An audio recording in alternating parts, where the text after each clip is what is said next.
There's a new number that decides whether the federal government will lend a single dollar for your degree, and in a lot of states, it sits right around $36,000 a year. Here's how it works. If the typical graduate of your program earns less than a working adult in your state who never went to college at all, then Washington can cut that program off from federal student loans. No loans at all, in some cases, no federal money at all. Last month, the Trump administration made that official. It is a final rule out of the Department of Education, and it points one blunt question at every program in the country. Does this degree leave you better off than not going at all? Now, that is a bigger shift than it might sound, because for the first time, the federal government is openly grading degrees on whether they pay for themselves. And it's not just the sketchy corners of higher ed anymore. I've been teaching the LSAT since 2005, and I read all these filings so you don't have to.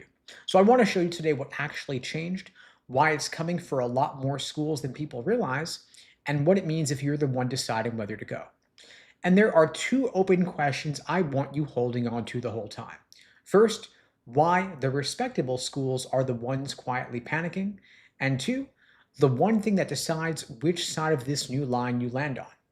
Now, for decades, this kind of test only applied to for-profit schools and short degree programs. The for-profit medical assistance course or the certificate mill. If their graduates couldn't earn their way out of the debt, they would lose access to federal money. Nonprofit and public schools were basically untouched. So a state university could run a program that buried its students for years and nothing happened to it.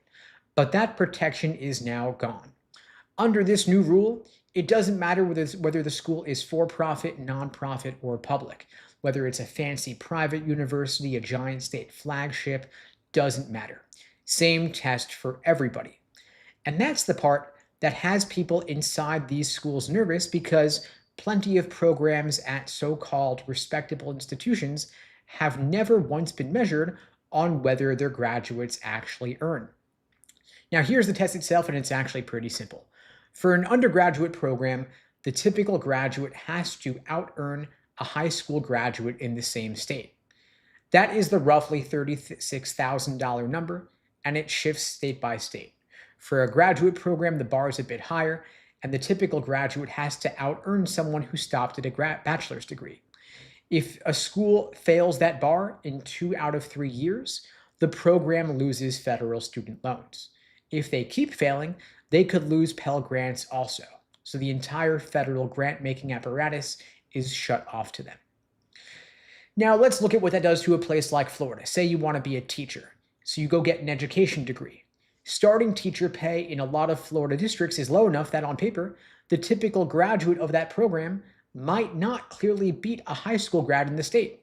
And the same squeeze hits a lot of liberal arts degrees, whether it's English, history, social work. And it's because the rule just measures one thing. It measures early career paychecks. And so thousands of colleges are already in trouble, already staring down a shrinking number of 18-year-olds due to the demographic cliff. They've now got a second problem. They've got to prove their graduates earn, or they're going to lose the loans that keep the doors open. And this is moving pretty fast. The schools that could start reporting under it as early as this year, and the consequences end up affecting them starting next year. So the question becomes, where does this leave you if you're looking at law school or any degree worth real money? Law degrees as a group actually earn pretty well. The average law school graduate makes $72,000 a year, net of debt 4 years out. And at the top, a handful of schools clear $200,000 starting salaries. And so a JD beats that graduate earnings bar at almost every accredited law school pretty easily. And so if you're only asking, will law school pass the test? The answer is basically yes. But whether they pass or fail isn't really the story. The federal government just looked at all of higher education and said out loud that it's done assuming a degree is automatically worth it. They're not going to pretend that any program at any price will pay for itself by default. So the assumption to just go, it's an investment, it'll work out, is over. And for the higher debt graduate programs, the government's going to make you sign something before you enroll. It's going to be an acknowledgement that the school has to show you the debt versus earnings numbers, and you've got to formally check a box that says you saw them. Like, yes, I understand this program carries a heavy debt load. And so think about what that is. It's like a warning label on a pack of cigarettes. The federal government decided that the responsible move is to make you sign off that you know the numbers before they let you in. And of course, alongside all of this, the government has tightened how much it's going to lend graduate and professional students and put real limits on with them where there used to be none at all. And I've already covered that a lot, so I'm not going to go over it again here. But the point I want you to take away here is bigger than any one low number. From every direction, the message is the same. The days of borrow whatever and hope it all works out is over. And so the government is now grading programs based on the payoff specifically. And the people who get hurt are the ones who don't look. You can't just pick a school based on vibes. You've got to look at the sticker price, look at the 509 reports for any American Bar Association accredited law school that you're considering.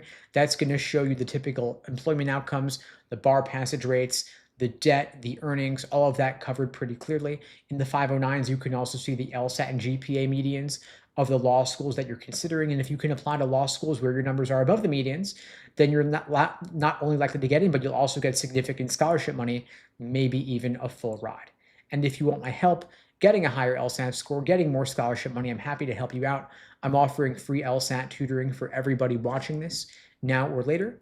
You can book that free tutoring lesson with me at unpluggedprep.com/start. The link is below the video on YouTube, pinned in the chat on YouTube, in my bio on TikTok and IG.